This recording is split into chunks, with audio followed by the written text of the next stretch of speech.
Okay, so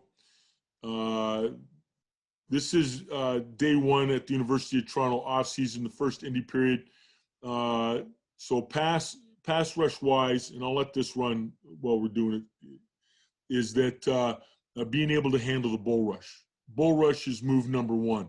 So being able to set your body up so that I can be in a power position. So typically I want the hands behind the back here as we're doing this push-pull.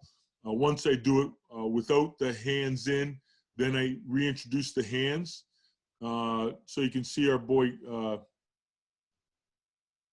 Grizz here has a little trouble folding himself up. But the key things that I do like, so starting wise, this is a foot off a foot position. So there's space between the toe and the heel. In my world, I find that it's more difficult to move laterally the more stagger I have in my base. So typically I want to start with that right toe mid-foot of my left foot. So bring that up. Once I get pressure from the defender, upfield pressure, then I can create space between my toe and my heel to lower my center of mass.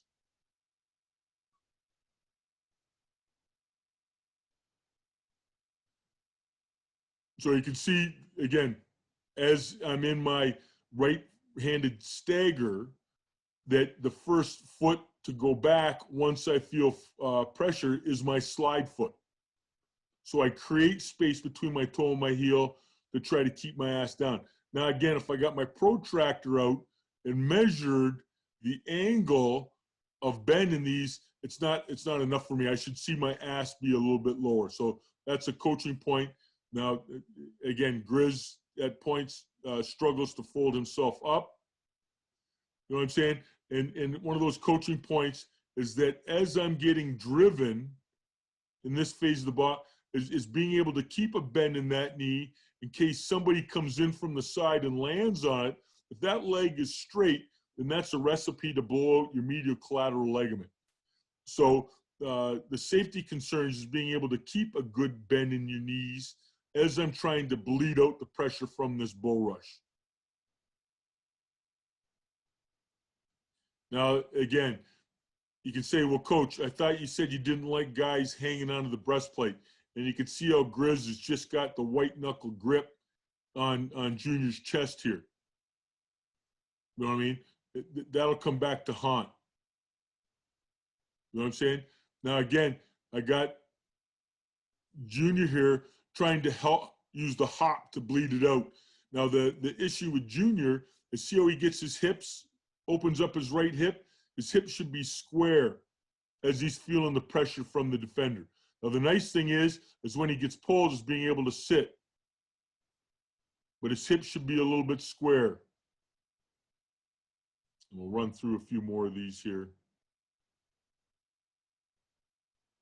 So Moose has the hop down with the sit.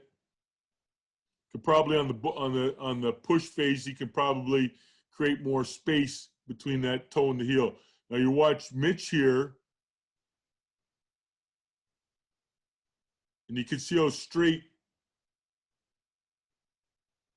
right there. See how straight that leg gets.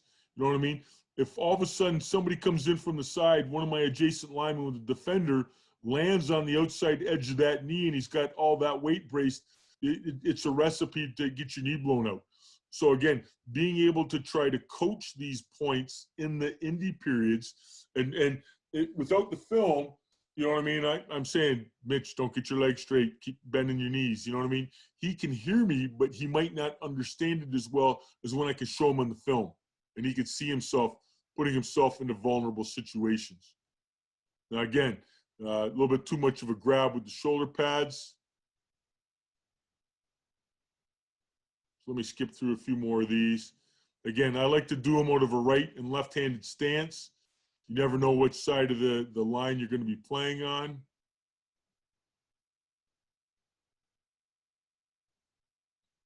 And again, being able to take on in the pass game move number one, which is the bull rush.